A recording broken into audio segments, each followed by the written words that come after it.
Bonjour à tous, les éleveurs jurassiens appellent au calme face à la crise provoquée par la dermatose nodulaire.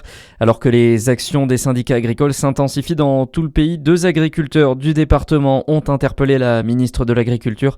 Pour rappel, leurs 71 bovins avaient été abattus à Chamblay après la découverte d'un cas de DNC. Dans un message posté sur les réseaux sociaux, la jeune éleveuse demande la vaccination généralisée pour l'ensemble du cheptel français. Laurent Nunez et Édouard Geffray étaient à Dijon hier, les deux ministres en déplacement pour soutenir la communauté éducative après l'incendie criminel qui a touché le collège de Champollion dans le quartier des Grésilles. Un acte ignoble, dénonce le ministre de l'Intérieur. Selon Laurent Nunez, il y aurait un lien avec l'action de l'État contre un réseau de trafiquants démantelé dans le quartier en septembre dernier. Ce travail il porte ses fruits ici à Dijon, puisque sur ce quartier, le quartier dans lequel est implanté ce collège, qui est le quartier des Grésilles, que tout le monde connaît ici à Dijon, il n'y a quasiment plus de point de deal. Il y a une action résolue qui est menée tous les jours. Les policiers sont présents sur la voie publique et puis, par ailleurs, mènent des investigations judiciaires et qui portent leurs fruits.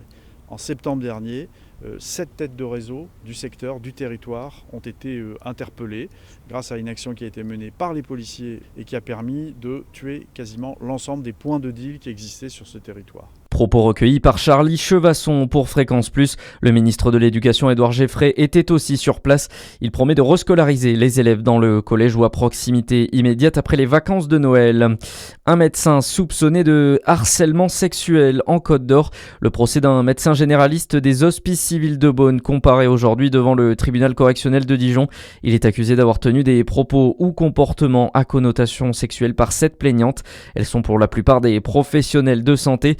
Les faits se seraient déroulés entre 2018 et 2020.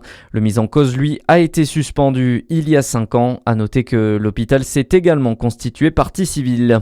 À la une ce mardi, l'attaque de Sydney semble motivée par l'idéologie de l'État islamique. C'est ce qu'affirme le Premier ministre australien Anthony Albanese.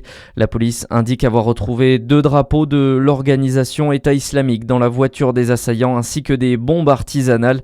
L'attentat antisémite dimanche sur une plage lors d'une fête juive a fait 15 morts.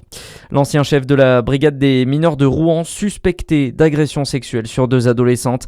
Il a été mis en examen la semaine dernière et placé en détention provisoire, indique le parquet d'Évreux.